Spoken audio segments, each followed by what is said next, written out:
প্রেমিকাকে বিয়ে এগরার যুবকের। ঢাকায় ডাক্তারি পড়তে গিয়ে প্রেম দুজনের। বাংলাদেশের মাগুরায় বিয়ে অনির্বাণ সঞ্চিতার। পেট্রাপোল দিয়ে ভারতে প্রবেশ নবদম্পতির। এই এত অশান্তি, এত অস্থির সময়ের মধ্যেও যেন এক অন্যরকম ছোঁয়া। সীমান্ত ঘুচিয়ে ভালোবাসা, অস্থির সময় ভালোবাসার ছবি বনগাঁর পেট্রাপোলে। কথা বলবো, অনিরুদ্ধ প্রতিনিধি রয়েছেন আমাদের সঙ্গে। অনিরুদ্ধ,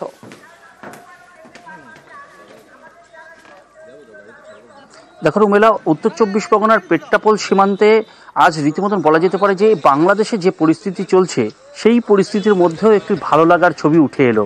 কারণ পূর্ব মেদিনীপুরের এগরার বাসিন্দা অনির্বাণ মহাপাত্র 2016 সালে ডাক্তারি পড়বার জন্য গিয়েছিল ঢাকাতে, এবং সেখানে গিয়েই এই মাগুরার বাসিন্দা এক যুবতীর সঙ্গে তার প্রেম প্রণয় হয় এবং তারপরেই সে কথা দিয়েছিল তাকে বিয়ে করবে।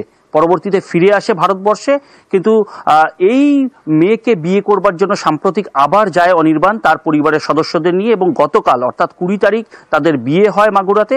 সেখান থেকে সামাজিক মতে বিয়ে করবার পরে পেট্রাপোল সীমান্ত দিয়ে একদম বিয়ের সাজে এসেছে এই নববধূ এবং এই যুবক, এবং যা দেখে বলা যেতে পারে পেট্রাপোলের সমস্ত মানুষ আজ এক অন্য ছবি দেখলো। কারণ দীর্ঘদিন পেট্রাপোল সীমান্ত দিয়ে যে সমস্ত যাত্রীরা যাতায়াত করে তাদের মধ্যে বলা যেতে পারে একটা আতঙ্কের ছাপ বিভিন্ন সময় দেখা গেছে, তার মধ্যেই অন্য ছবি। এবং এগরার এই বাসিন্দা যে যুবক এই মাগুরাতে গিয়ে বিয়ে করলো, সে কিন্তু জানিয়েছে যে দীর্ঘদিনের সম্পর্ক তাদের, আজকে এই সম্পর্কের পরিপূর্ণতা পেল।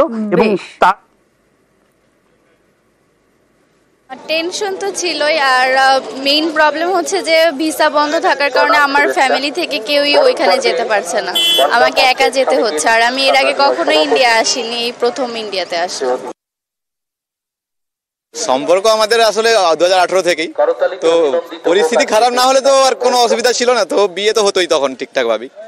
তো পরিস্থিতি যাই হোক, বিয়ে তো করবোই, এটা কমিটমেন্ট ছিল, কমিটমেন্ট তো নিভাবোই।